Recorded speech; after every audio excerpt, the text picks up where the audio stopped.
الحمد للہ رب العالمین الصلاۃ والسلام علی سید الانبیاء والمرسلین وعلی آلہ واصحابہ اجمعین اما بعد اعوذ باللہ من الشیطان الرجیم بسم اللہ الرحمن الرحیم بحمد اللہ تعالیٰ کہ رب ذوالجلال کے احسان اور کرم سے آپ کا سبق شروع ہوگا سورۃ النبأ کی 37 نمبر آیت شریفہ سے آگے۔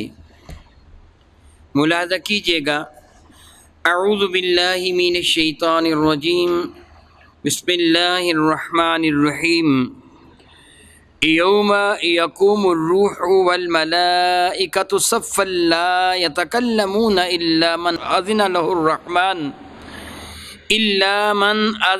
الرحمن وقال صوابا۔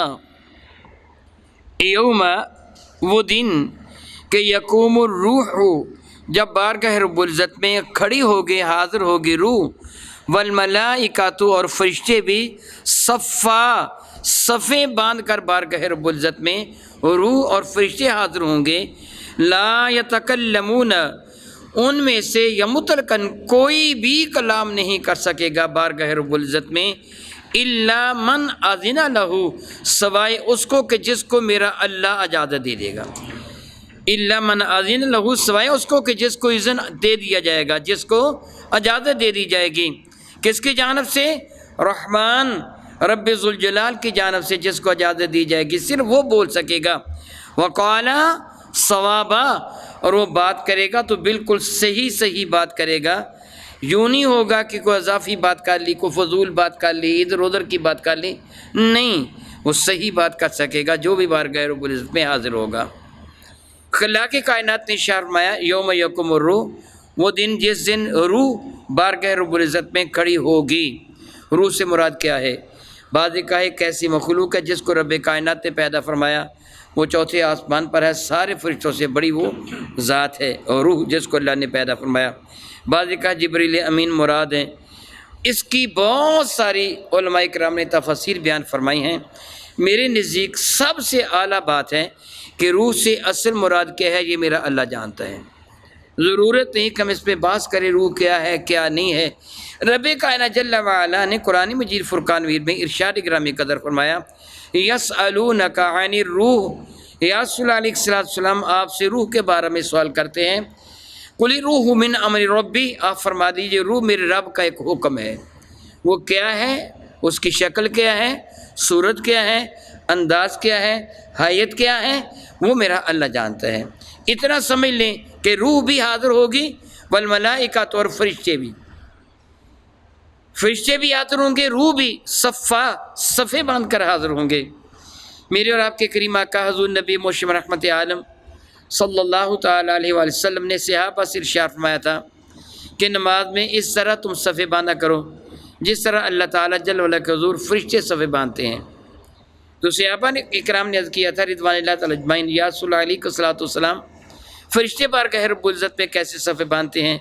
تو میرے کریم نے ارشاد فرمایا تھا کہ پہلی صف کو مکمل کرتے ہیں، جب تو وہ مکمل نہیں ہوتی دوسری صف شروع نہیں کرتے، پھر دوسری صف کو مکمل کرتے ہیں، جب تک وہ مکمل نہیں ہوتی تیسری شروع نہیں کرتے۔ اللہ حاضر قیاس میرے کریم نے اپنے صحابہ کو اسی طرح صفے باندھنے کا حکم دیا تھا، اور ہمیں بھی اسی طرح صفے بنانی چاہیے۔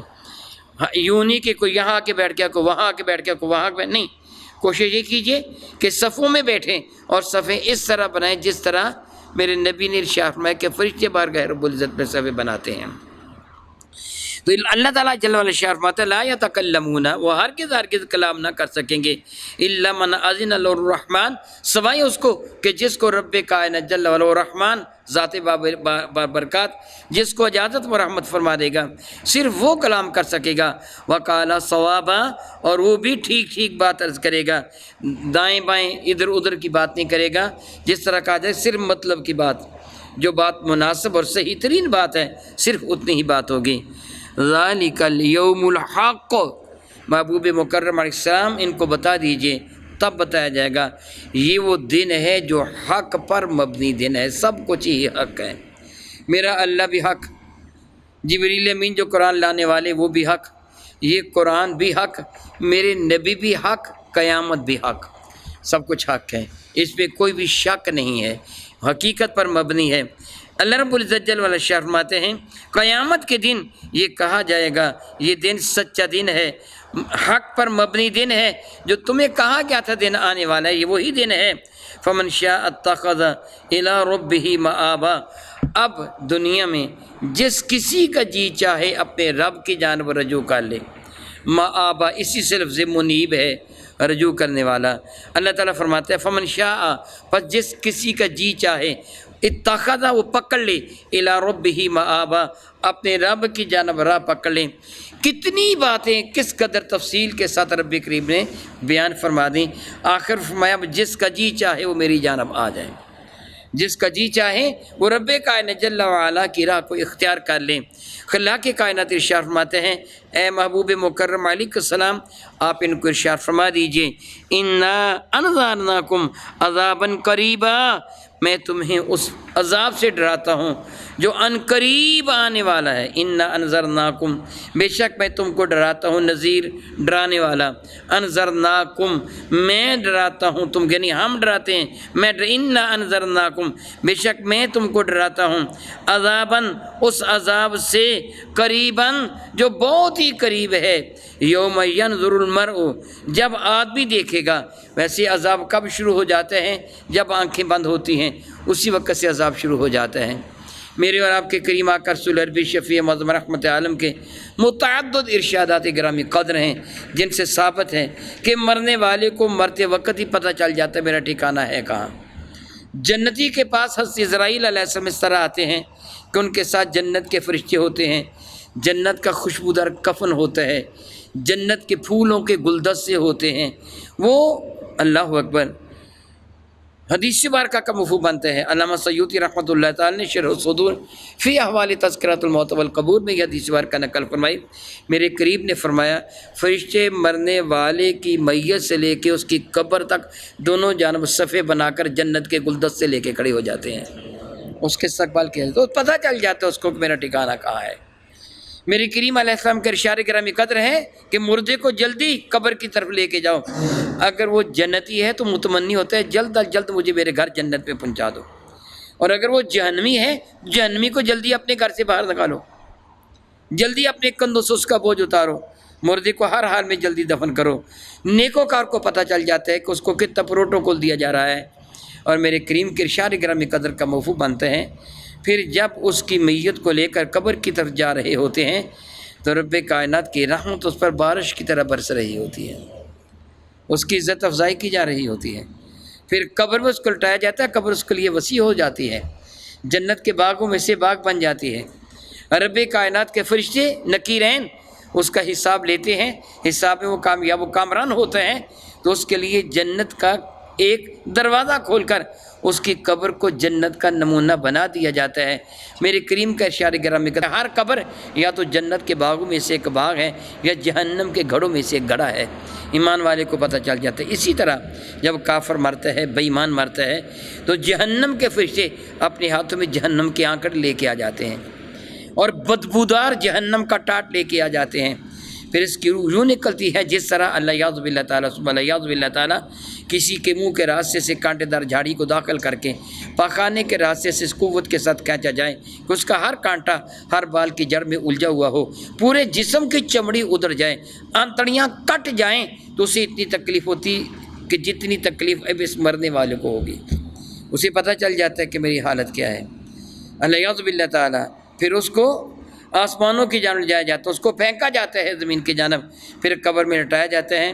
میرے قریب نے مثال دے کے سمجھایا، اپنے ایک ہاتھ کی انگلیاں دوسرے ہاتھ میں داخل کر کے فرمایا کہ قبر اس کو یوں دباتی کہ ایک طرف کی پسلیاں یوں دوسری طرف داخل ہو جاتی ہیں، پاؤں ٹوٹ کر اس کے پیٹ پہ آ جاتے ہیں، سر ٹوٹ کر سینے میں آ جاتا ہے، قبر پھر کھل جاتی ہے، بدن پھر سلامت ہو جاتا ہے، پھر اس کو یوں ہی دبایا جاتا ہے، پھر نکیریں آ جاتے ہیں، یہ ناکام ہو جاتا ہے، اس کی قبر کو جہنم کے گھڑوں میں سے گڑھا بنا دیا جاتا ہے۔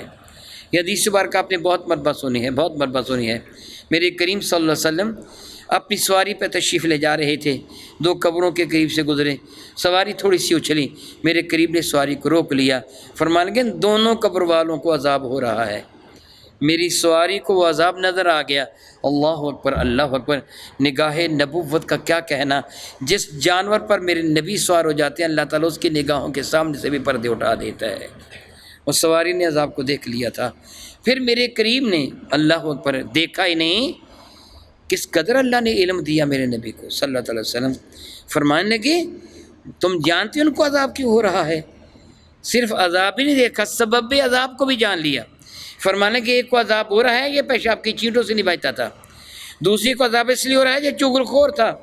پھر شرما جو ایک شاخ لے کے، کھجور کی ایک شاخ لائی گئی، میرے کریم نے اس کو 2 حصوں میں تقسیم کیا، ایک حصہ ایک قبر پر رکھ دیا، دوسرا دوسری قبر پر رکھ دیا۔ فرمانے لگے میں امید رکھتا ہوں جب تک یہ سرسبز و شاداب ہیں قبر والوں کے عذاب میں تخفیف کر دی جائے گی۔ پتہ چلا کہ قبر میں عذاب ہوتا ہے، ان قریب پتہ چل جائے گا۔ اب دیکھیے آیا بارکہ کا ترجمہ دیکھیے، اِنَّا أَنذَرْنَاكُمْ عَذَابًا قَرِيبًا، بے شک ہم تمہیں اس عذاب سے ڈراتے ہیں جو ان قریب عذاب آنے والا ہے۔ قیامت کا جب آئے گا سو آئے گا نا، مرتے وقت ہی شروع ہو جاتا ہے۔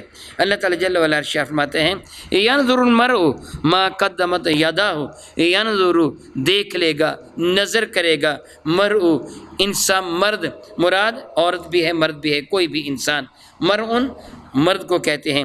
يَنظُرُ الْمَرْءُ دیکھے گا آدمی، ما قدمت یداہ کہ اس نے اپنے آگے کیا بھیجا ہے، پتہ چل جائے گا نا، پتہ چل جائے گا قبر کے لیے آگے کیا بھیجا ہے۔ آج میں اپنے گھر کے لیے اچھے اچھے بستر خریدتا ہوں، نرم اور گداز تکیہ کا انتخاب کرتا ہوں، بیڈ میرا ایسا ہونا چاہیے، چارپائی میری ایسی ہونی چاہیے، کمرہ میرا ایسا ہونا چاہیے، وہاں اتنے بلب لگے ہوئے ہوں، اے سی کا انتظام ہونا چاہیے، پنکھا لگا ہوا ہونا چاہیے، فرش بڑا صاف ستھرا ہونا چاہیے۔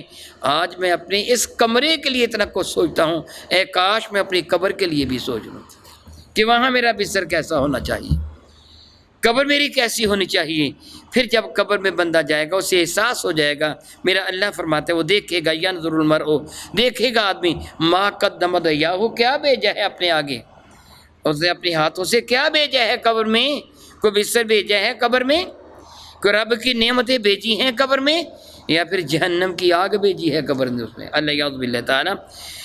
ما قدمت یداہ کیا اس سے آگے بھیجا ہے، وَيَقُولُ الْكَافِرُ اور کافر تو یہ کہے گا، یا لیتنی ہائے میرے لیے افسوس ہے، ہائے اے کاش میرے لیے افسوس، کنت ترابا کہ میں کہیں مٹی ہی ہو جاتا۔ یہ کافر کب کہے گا؟ علماء اکرام نے یہاں تفسیر بیان فرماتے ارشاد فرمایا قیامت کے دن بارگاہ رب العزت میں جب زمین کو بچھا دیا جائے گا جس طرح چمڑا بچھا دیا جاتا ہے، زمین بہت وسیع ہو جائے گی، اتنی نہیں رہے گی، بہت وسیع ہو جائے گی۔